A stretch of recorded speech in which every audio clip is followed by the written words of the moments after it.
Yeah, you are now live. Yeah, it's Lock West in the morning, Dash Radio, the Spin Room, you know what it is. Hey, yo, what up, fam?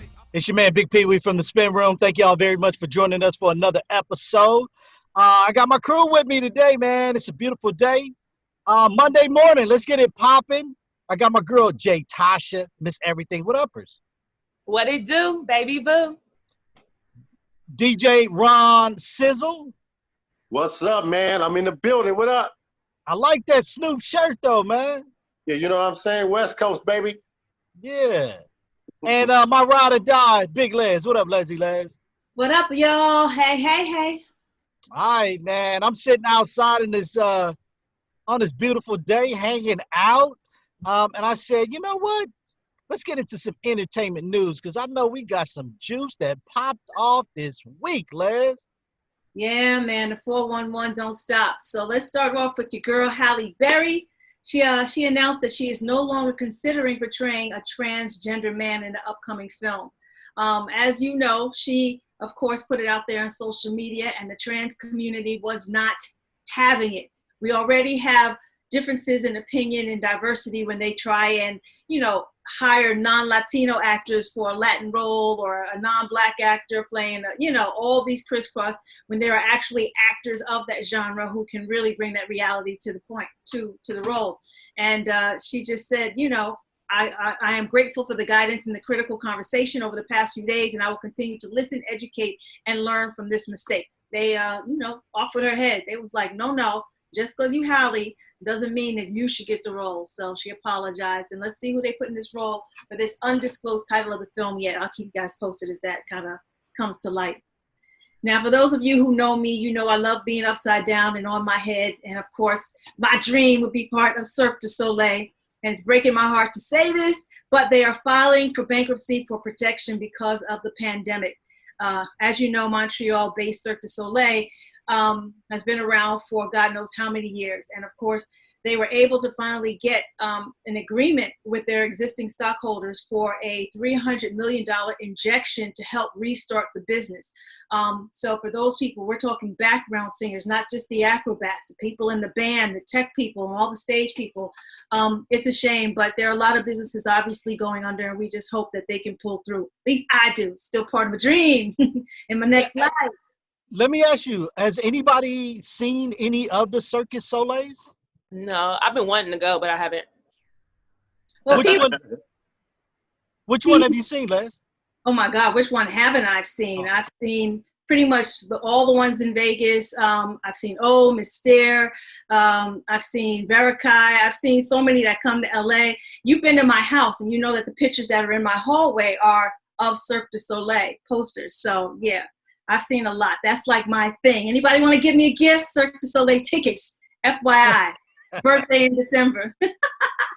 I seen the one that was in Vegas. It was a sexy one. I can't remember the name of it, though. I think it's either Mystere or Kai. I think it was like a real sexy one. Some of the women were topless. I think that might be La Rev.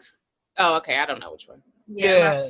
I don't remember the name of it, but that was the one that I did see. That was the only one I've seen. And I know they've had one in Santa Monica where they had like the bikes and stuff like that. And I wanted to go to that, but didn't end up going there.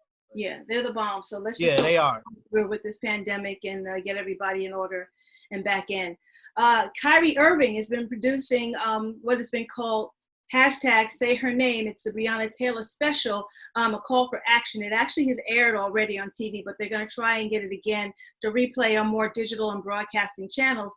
And he's working with Players TV, obviously, for this to be centered around Breonna Taylor and them really putting the Louisville police in jail where they need to be. So he said, quote, "In a time when society is calling out police brutality, social injustices, and systemic racism, it is critical to magnify how these unjust behaviors and practices are directly impacting Black women."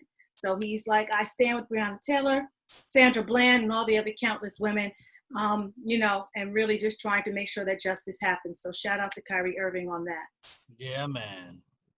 I don't know if you guys are Adele fans like I am. I actually went to her concert when concerts were allowed to happen, Staples Center, front row seats, and she commanded the stage by herself. I don't know if you've seen her in interviews. She's absolutely hilarious. She doesn't need dancers. She doesn't need like flames and stuff. She doesn't need none of that stuff, explosions. She is funny as all hell. And of course she can sing all day long. Well, her first album since 2015 is not going to be released in September as she promised. She says, because we're going through a pandemic, we're going through quarantining, and there's nothing more important than wearing a mask and being patient and like everybody else until it can really come out. She says, even though music needs to heal the world right now, there are other things that are more a priority than her working on an album and trying to worry about, that going on and people, listening to that. So this album is rumored to be produced by John Legend and Raphael Sadiq.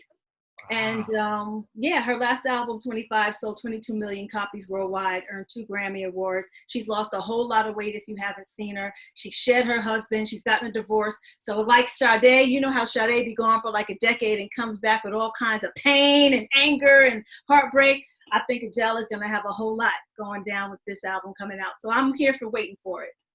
And I love Adele. I mean, she has such a beautiful voice. Yeah. And you know who else to me I love, and it's from Europe, that has like an amazing voice? Sam Smith. Oh, yeah. I saw Oh, him my God. Like flawless. Both of them in concert sound, if not exactly like the record, better than the record live. They sound amazing. Really That's amazing. dope for John Legend and Raphael Sadiq. That's really dope. So, salute to them, man. Yeah.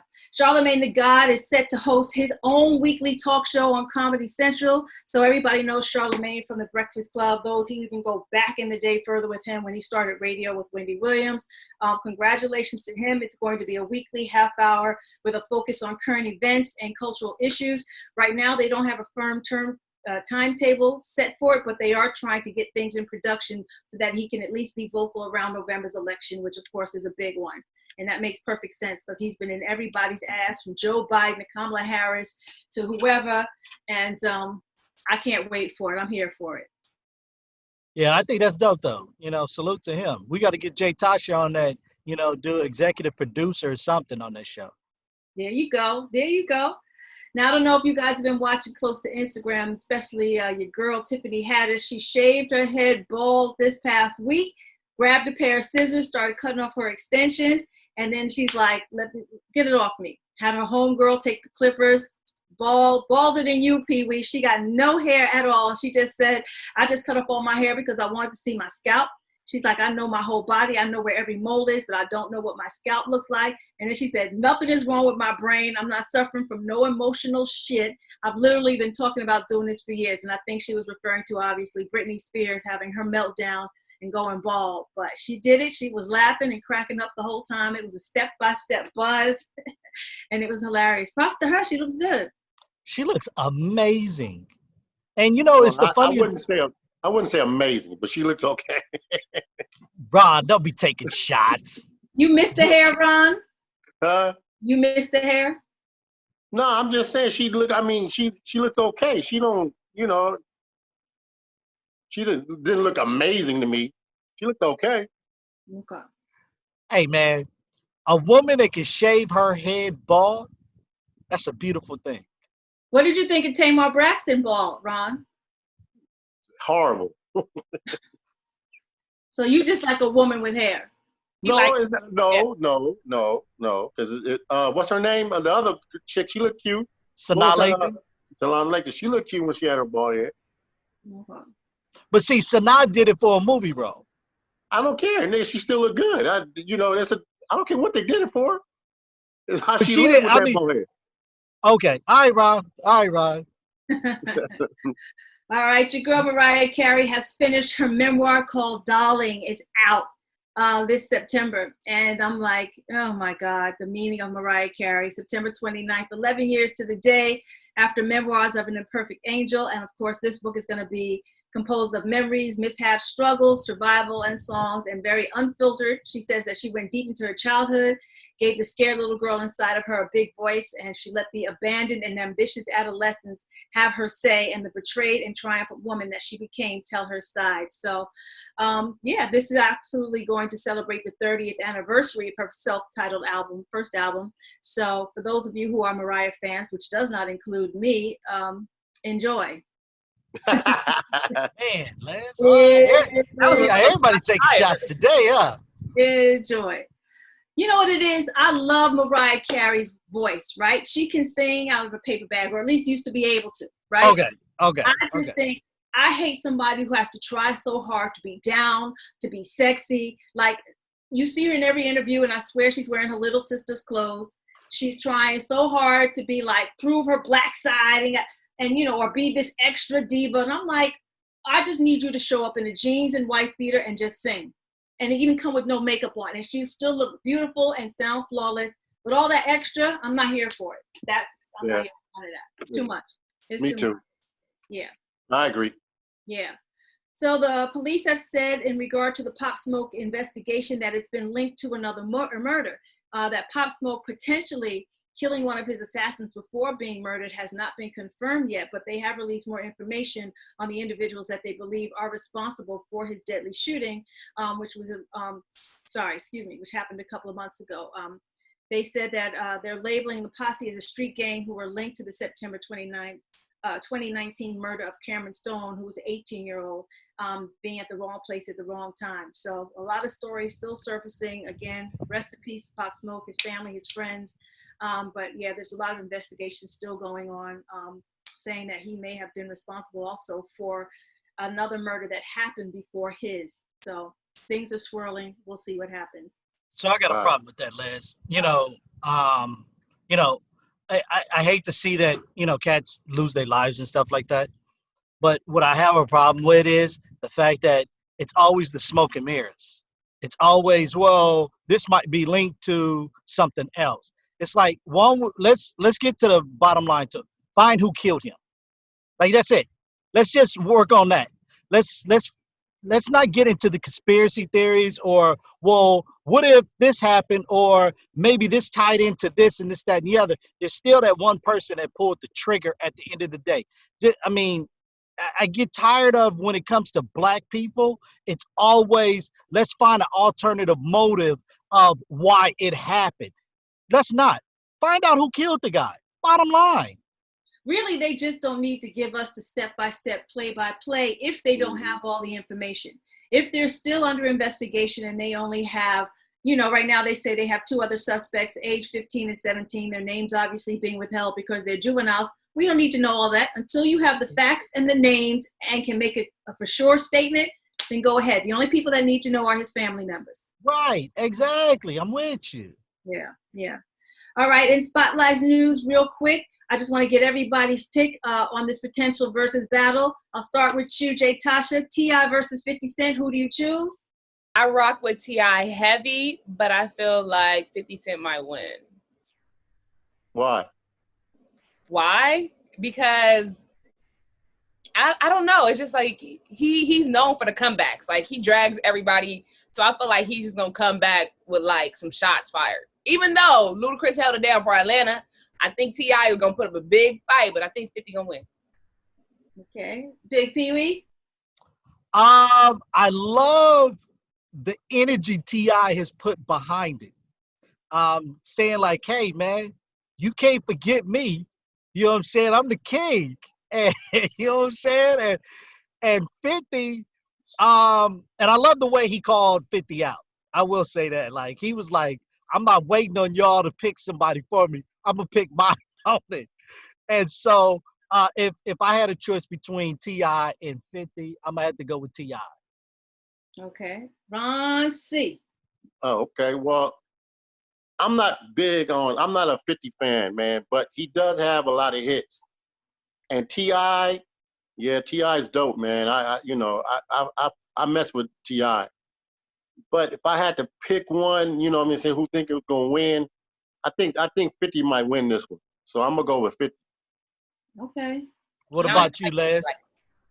I don't know. I really like them both, and I think they both have a lot of bangers. But I think I enjoy 50 more because he talks more shit, even on his records. Like the first record, How to Date an R&B Chick, or what was it? You know that. What's the single, Ron? His first one.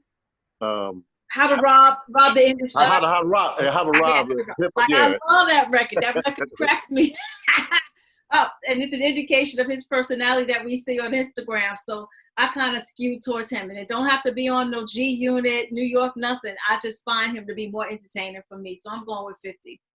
All right, so we got 3 50s and 1 TI. Yep, there it is. And my last bit of spotlight news is, you know, we've been talking about, or the world has been talking about, August Alsina talking about his relationship with Jada Pinkett Smith. I don't know if you guys saw the Red Table Talk, but what do you think? Do you think that this is strategic for marketing for his album and his web series? Or do you think that he just happened to vent because he's back on the mic right now and they didn't see it coming? J. Tosh, I'll start with you. I've been going first. So I feel like it's kind of for clout why he just came out and said all that, because like Jada said, it was like 4 years ago. Unless like he kept trying to pursue her and she just said no, or I guess, or just hurt his feelings. So he was like, well, I'm gonna just get this off my chest. But I did see the Red Table Talk, and I saw the way that, you know, Jada and Will put a spin on that. And I'm not for her political answer when it came down to, you know, we were in an entanglement. She went real political with that. And Will was like, Jada, what are you talking about? Just tell the people you was in a relationship with this man. Like, Will wanted so bad to say, you slept with the man. Just say you slept with the man. And she was just like, I said we were in an entanglement with August. I'm like, okay, all right, Jada, I'm over it. Right. But hey, I mean, it's no one's business, but they did what they did. Rossi? Well, I think he did it for clout, for sure. It's, you know, I mean, I don't care if, you know, I mean, I think the same thing Jay Tasha said. He might have just been in his feelings because she might have, you know, after a while, just, you know, probably wasn't trying to, you know, do that shit again with him. So he got sensitive, he got butt hurt and just started yapping his mouth. But, you know, he's supposed to keep that closed, though. He's supposed to, you know what I mean? He keep that, you know, on the low. I mean, Rossi, would you have kept that closed if it was Jada? Yeah, I mean, yeah. You know you wasn't going to tap it no more? You still going to be closed?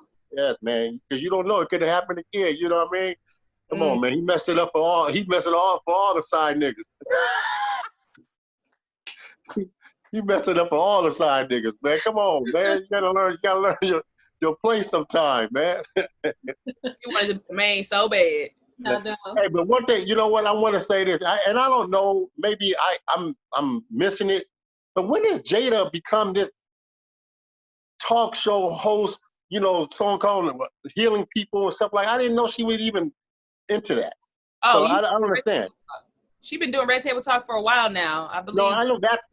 I understand that, but what made her feel like she's the one that, you know, I'm like what's that? That one? Ayanna Buzzard? Yeah.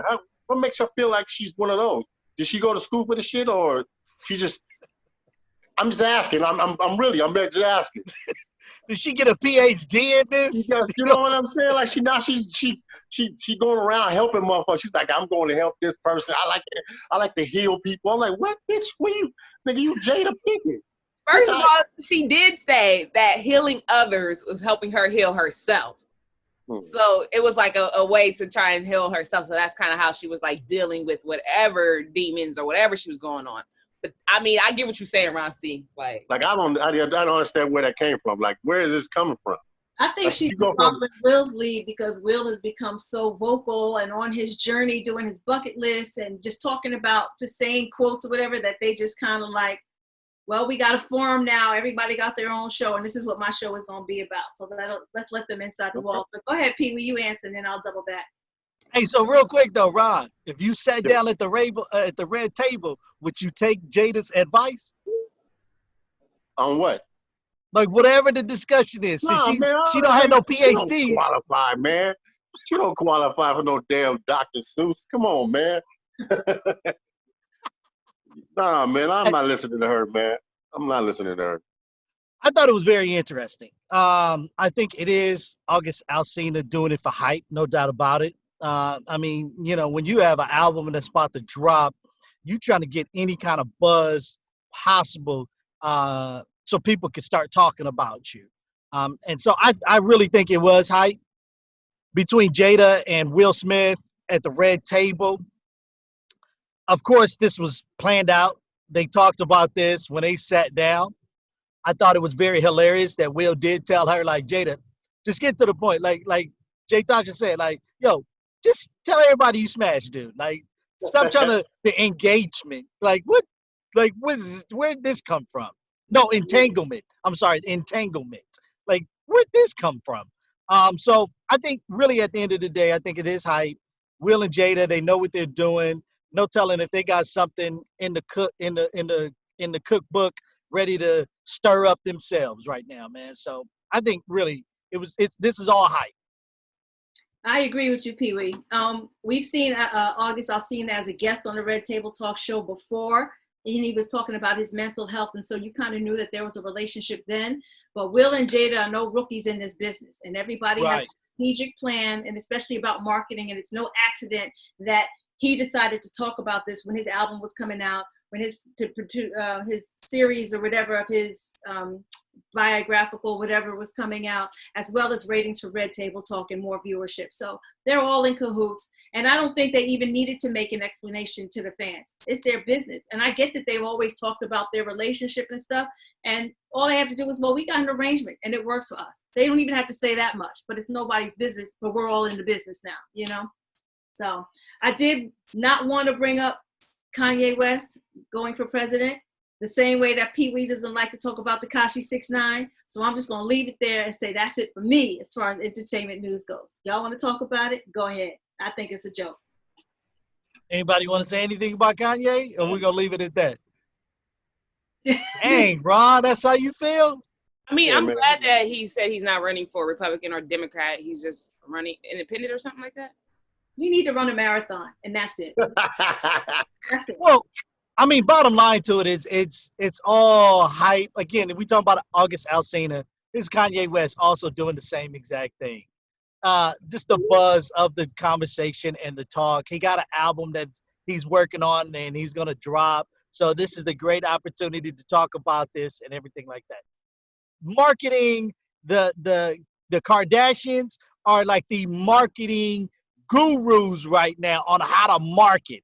And the fact that he's in that circle and he understands it now, he can't even run for president. He didn't even register to become president, so it can't even happen. He missed all the deadlines, everything. It doesn't even matter. Kanye is either absolutely positively brilliant or he is crumbling before our eyes still. It's one or the other. Now, I will say, if you sit down and some of the stuff, not all of the stuff, some of the stuff, if you sat down and really listened to, if you could just weed through some of the BS that Kanye be talking about, Kanye actually dropped some jewels here and there. You know what I'm saying? You just got to get through the bushes and really get to what he's talking about. He gives good perspective and food for thought. But this on enormity, when you probably don't even know American history like that I think all politicians should have, even as far as their plethora of work as community activism. And obviously, the orange man that we got in there now has zero experience in anything, even in comparison to whatever you feel about Hillary Clinton and what she's been doing since the age of 18. You know what I mean? There's something to be said for your track record of fighting for the people. And most def. So most def. All right, ladies and gents. Thank y'all very much for tuning in for another this week of Entertainment Report. You can follow us on all platforms. Please make sure you guys subscribe to our YouTube page, our podcast, subscribe, give us a thumbs up and share. Please comment below. Let us know your thoughts, what we can do better. You can share. Even if you got topics for the show, let us know, man. We just want to hear from you. That's Jay Tasha. That's DJ Ron C. That's Big Les. I'll be your man, Big Pee Wee. We are the Spin Room. You guys have a beautiful and blessed day. Yeah. You are now live